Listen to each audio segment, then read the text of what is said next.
बिस्मिल्लाहिर्रहमानिर्रहीम। अस्सलाम वालेकुम स्टूडेंट्स। लास्ट टाइम हमने डिस्कस किया था प्राइमरी स्ट्रक्चर ऑफ प्रोटीन, जो हमें बताता है number and sequence of amino acid in a protein.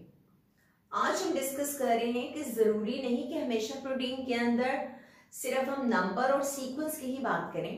हम प्रोटीन के अंदर डिफरेंट टाइप की शेप्स या स्ट्रक्चर्स की भी बात कर सकते हैं, जैसे कि अभी हम डिस्कस करने जा रहे हैं सेकेंडरी स्ट्रक्चर ऑफ प्रोटीन। तो सेकेंडरी स्ट्रक्चर हमें क्या बताता है कि जब कभी भी पॉलीपेप्टाइड चेन किसी भी खास मैनर के अंदर ऑर्गेनाइज हो जाए, कोई एक स्पेसिफिक शेप अटेन कर ले, जैसे कि हम डिस्कस कर सकते हैं अल्फा हेलिकल शेप, या हम डिस्कस कर सकते हैं बीटा प्लेटेड शीट। ये दोनों स्ट्रक्चर्स जो हैं वो किसमें शामिल है? सेकेंडरी स्ट्रक्चर में।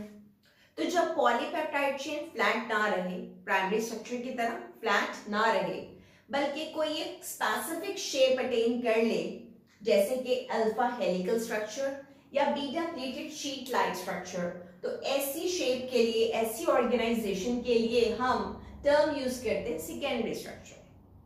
अब ये सेकेंडरी स्ट्रक्चर किस तरह से फॉर्म होता है और इसकी कंसिस्टेंसी मेंटेन कैसे रहती है?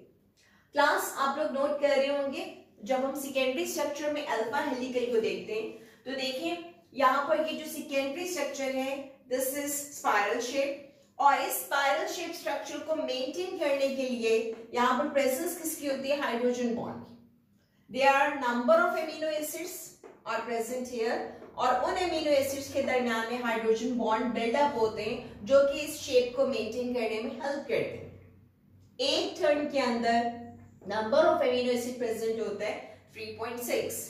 ऑलरेडी हमने डिस्कस किया था कि जो एमिनो एसिड्स होते हैं उनके दरमियान में जो बॉन्ड होता है that is the peptide bond, लेकिन उसके अलावा जो दूसरा बॉन्ड आपको इस अल्फा हेलिक्स स्ट्रक्चर में मिलेगा इस शेप को मेंटेन करने के लिए, दैट इज हाइड्रोजन बॉन्ड। और इसकी बेस्ट एग्जांपल है केराटिन प्रोटीन, इसकी बेस्ट एग्जांपल है वूल। और याद रखें ये जो अल्फा हेलिकल स्ट्रक्चर है दिस इज स्ट्रेचेबल और इलास्टिक इन नेचर।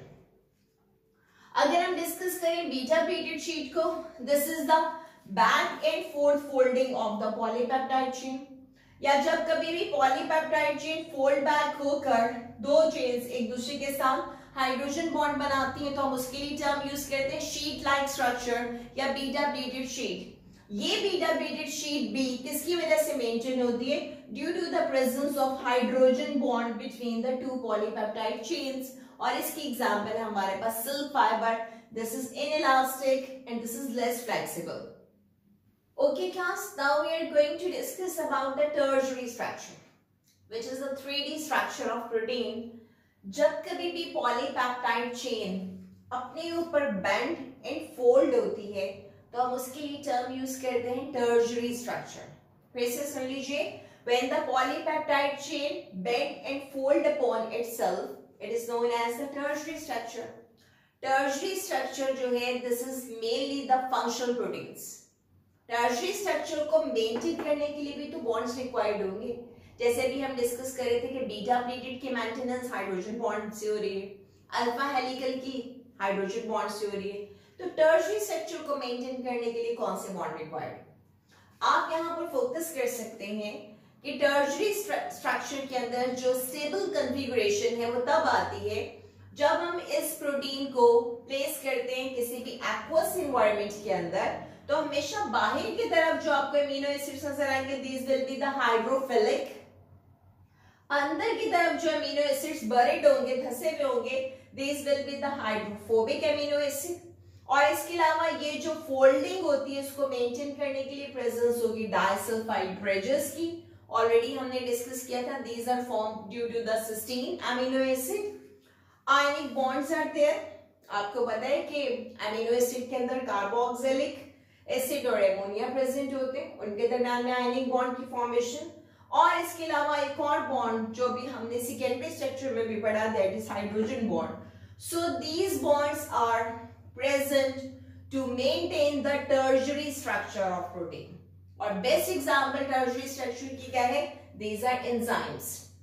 सबसे पहले जब राइबोसोम प्रोटीन बनाते हैं तो वो प्राइमरी स्ट्रक्चर है। प्राइमरी स्ट्रक्चर जब कोई टर्न या कोई फोल्ड अटेन करती है तब हम टर्म यूज करते हैं secondary structure which is the 2D structure. और जब कभी भी वही सेकेंडरी स्ट्रक्चर बार बार अपने ऊपर फोल्ड अपोन होता है, एक ग्लोबुलर स्ट्रक्चर बनाता है, 3D स्ट्रक्चर बनाता है, और इस 3D स्ट्रक्चर की मेंटेनेंस होती है due to the presence of these bonds, तो हम इसके लिए टर्म क्या यूज करते हैं, टर्शियरी स्ट्रक्चर, जिसकी बेस्ट एग्जांपल क्या है, enzymes.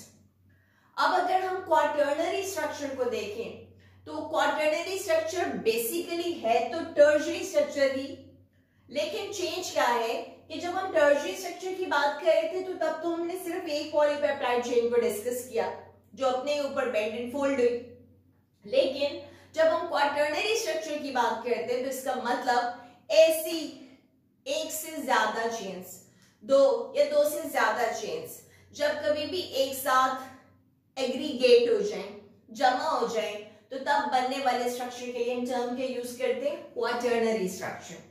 So what is quaternary structure? This is the aggregation of 2 or more polypeptide chains. जब दो या दो से ज्यादा ऐसी पॉलीपेप्टाइड चेन्स एग्रीगेट हो जाएं, एक मजमुआ बना ले, एक उनका सम क्रिएट हो जाए, तो उसके लिए हम टर्म यूज करते हैं quaternary, which is the 4D structure of protein. Again the same bonds are present which are present in the tertiary structure. वही इंटरेक्शन है, hydrophobic interaction, ionic bond is there and the hydrogen bond is there, disulfide bridges are there, लेकिन सिर्फ difference हम क्या discuss कर रहे हैं, यहाँ पर हम एक पॉलीपेप्टाइड चेन की बात कर रहे थे और यहाँ पर हम एक से ज्यादा पॉलीपेप्टाइड चेन की एग्रीगेशन को डिस्कस कर रहे हैं, और इसकी बेस्ट एग्जांपल हम डिस्कस कर सकते हैं haemoglobin. This is the haemoglobin. जैसे कि आपको याद होगा जब हम प्राइमरी स्ट्रक्चर को डिस्कस कर रहे थे तो हमने बात की थी कि हीमोग्लोबिन कंसिस्ट करता है कितनी पॉलीपेप्टाइड चेन्स पर, 4। So 1, 2, 3, 4, 2 alpha and 2 beta. तो I think now it is clear. सबसे पहले हमने प्राइमरी स्ट्रक्चर को डिस्कस किया, अभी हमने डिस्कस किया सेकेंडरी स्ट्रक्चर को. This is the tertiary structure and this one is the quaternary structure.